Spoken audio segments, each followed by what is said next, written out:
కానీ ఇటువంటి విషయాలు మాట్లాడినప్పుడు చాలా భావోద్రేకంగా, అంటే ఎమోషనల్గా అనిపిస్తుంది నాకు.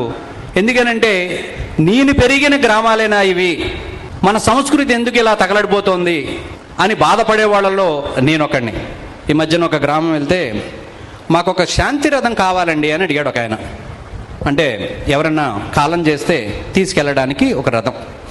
నేను అదేంటి బాబాయ్, మన ఊరు శ్మశానం దగ్గరే కదా, అంత శాంతి యాత్రకి అంతిమయాత్రకి శాంతి రథాలు పెట్టుకునేది టౌన్లో పెట్టుకుంటారు కదా, అంత అవసరం ఏముంది అన్న. ఒరే అబ్బాయి, నీకు అర్థం కావట్ల పరిస్థితి ఏంటో గ్రామాల్లో ప్రస్తుతం. ఎవరన్నా చనిపోతే నలుగురు రావట్లేదురా బాబు, ఇద్దరు ముగ్గురు వస్తే నాలుగో వాడిని మేమే బతిమాలు తీసుకురావాల్సి వస్తుంది. ఆ నలుగురు కూడా దేనికి? ఈ పాడిని ఆ రథం మీదకి ఎక్కించడానికి సుమా, శ్మశానం దాకా మోసే ఓపిక కూడా లేదు ఈ నలుగురికి. ఏమిటి పరిస్థితి? ఏమిటి పరిస్థితి? ముఖ్యంగా ఇది హిందువులలో మాత్రమే, నేను అంటున్నానని కాదు, మీ గ్రామాల్లో చూడండి, ఇది హిందువుల్లో మాత్రమే జరుగుతుంది. ఇది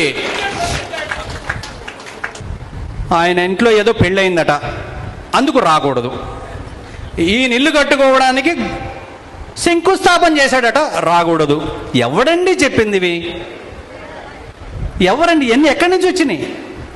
సాటివాడికి అవసరం వచ్చినప్పుడు నిలబడలేని నీ మానవత్వం దేనికి అని అడుగుతున్నా నేను. మన గ్రామాల్లో ఈ తీరు మారాలి.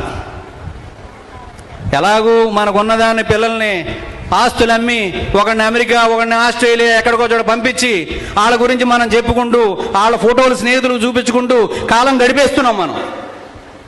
కనీసం మనమన్నా మన సాటివాడికి అవసరం వచ్చినప్పుడు ఒక అరగంట సమయం కేటాయించండి.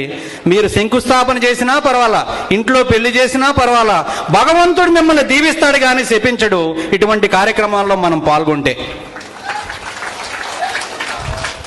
పక్కని వాడికి సహాయం చేయటం, కాస్త మన అనే భావనతో ఉండటం, కష్టం వస్తే నిలబడటం, ఇవన్నీ కూడా స్టేజ్ ఎక్కించి నాకు దండేసి నా ఫోటో పేపర్లో వేస్తేనే ఒక 5,000 10,000 దానం చేస్తాను. కానీ నా పక్కింటి వాడికి ఫీజు కట్టలేక ఇబ్బంది పడుతున్న వాడికి ఒక 5,000